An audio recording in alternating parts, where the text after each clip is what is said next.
Brazen suburban crime spree, all of it caught on camera. Take a look at this. The armed thieves roam from town to town stealing, or at least trying to steal, cars this week. CBS 2's Tim McNicholas walks us through a hectic half hour in the south suburbs.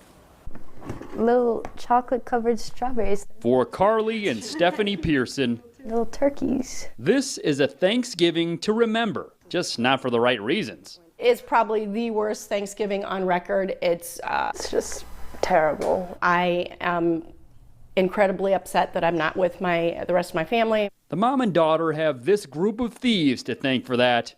With a gun drawn, they shuffled into their garage and stole their Lexus Monday while the Pearsons were inside the house.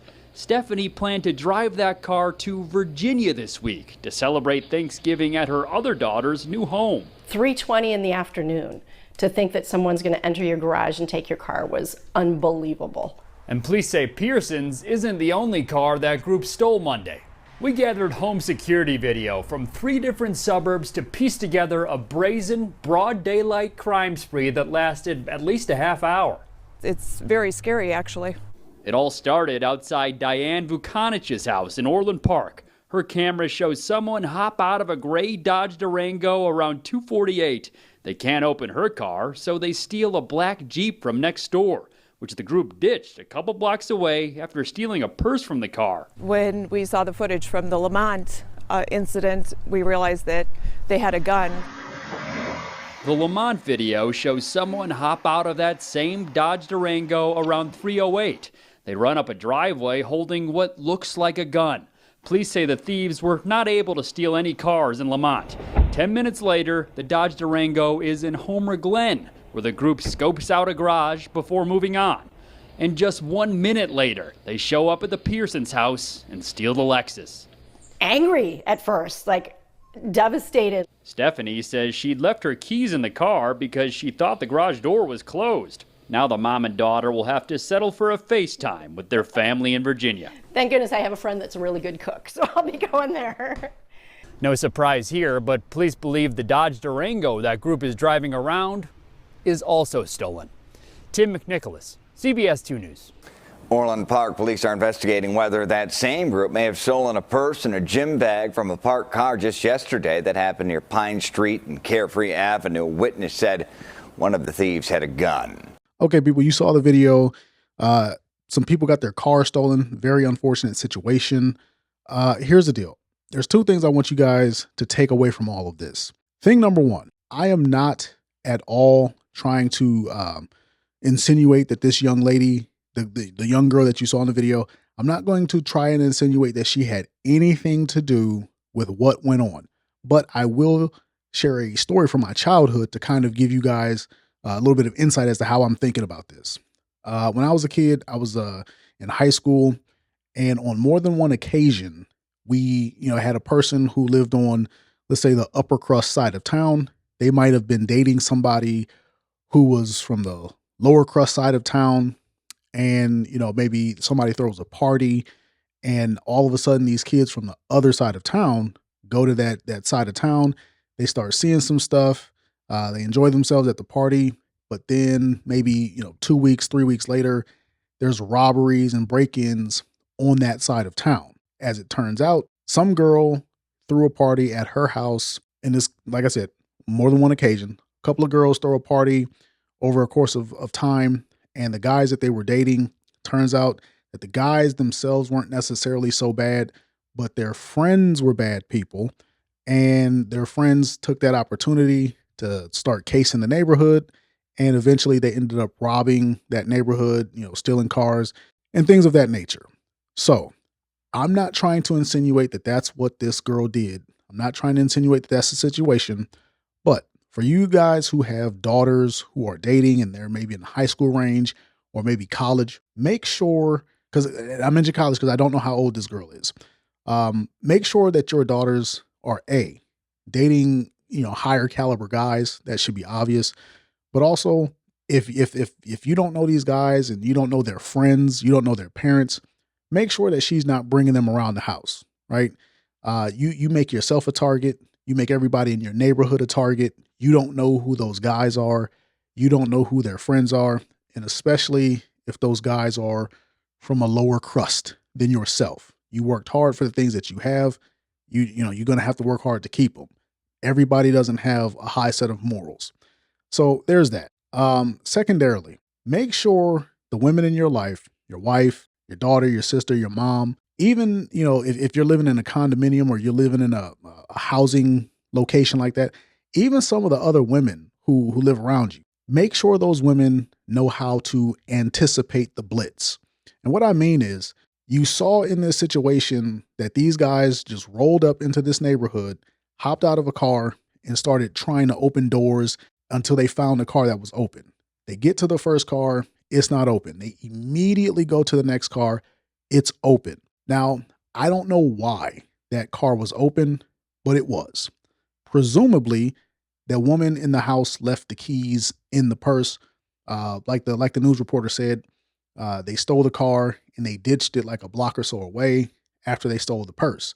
I'm not saying that she did leave the keys in the purse, but I know most modern cars, if you leave the key in the car, when you go to open the car door, it's going to open right up. It's like a security feature.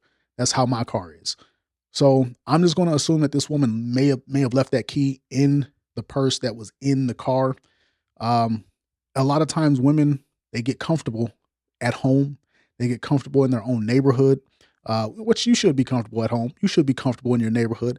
But like I said, they don't anticipate the blitz. They don't anticipate that somebody's just going to roll up and get it cracking, you know, criminally speaking, just like that. They don't think that. They get home, they're in their neighborhood. They've never seen such brazen crime. They've never seen stuff like that. They feel completely safe. This is why this woman presumably left her key in her purse in her car. And then you see the other woman, the woman who has the daughter. You see that woman, she left the key in the car. She left the car in the garage, but she left the garage open. Now, she said she thought that the garage was closed, but even still, it's like, who leaves the key of their car in the car? Like, who does that? Women do that because they feel extremely safe. They don't think that somebody is going to blitz and then just run up and start committing crimes, like trying to get their car, trying to steal from them. Women very often, when it comes to crime, they only think of crime in terms of some guy hiding in a bush and busting them over the head and then, you know, dragging them off into the bush and violating them.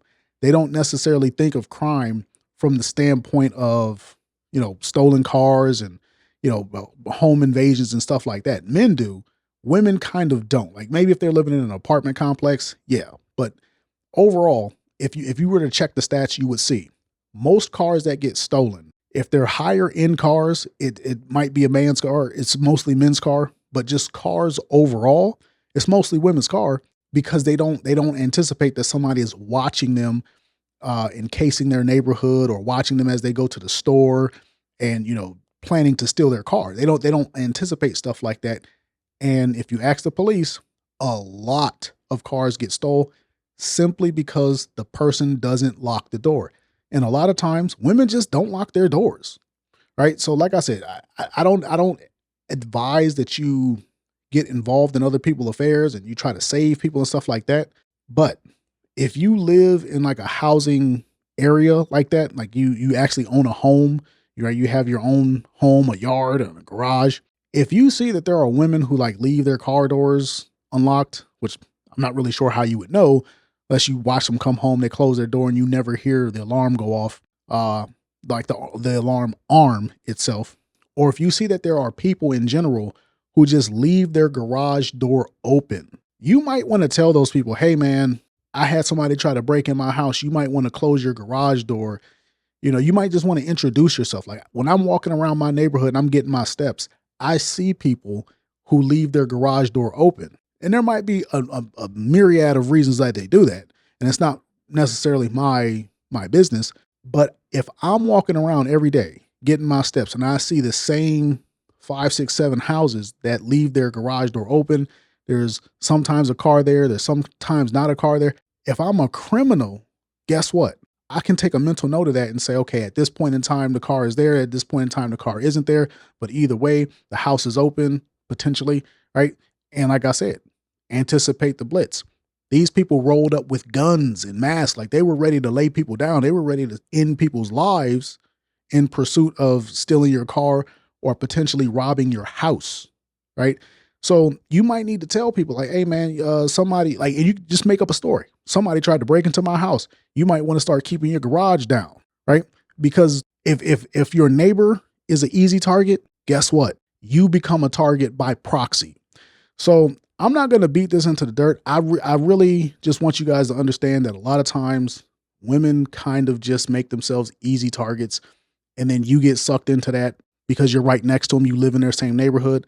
So just teach your women, the women in your life, your mom, your sister, your daughter, whomever, anticipate the blitz. People will run up and just get it cracking like that because that's the era and time we live in. We have a lot of thugs and hooligans running around in the street, and Democrats have done this to us. And, just lock your doors. It's not that hard. So let me know what you guys think, and I will get back at you on the next one. Peace.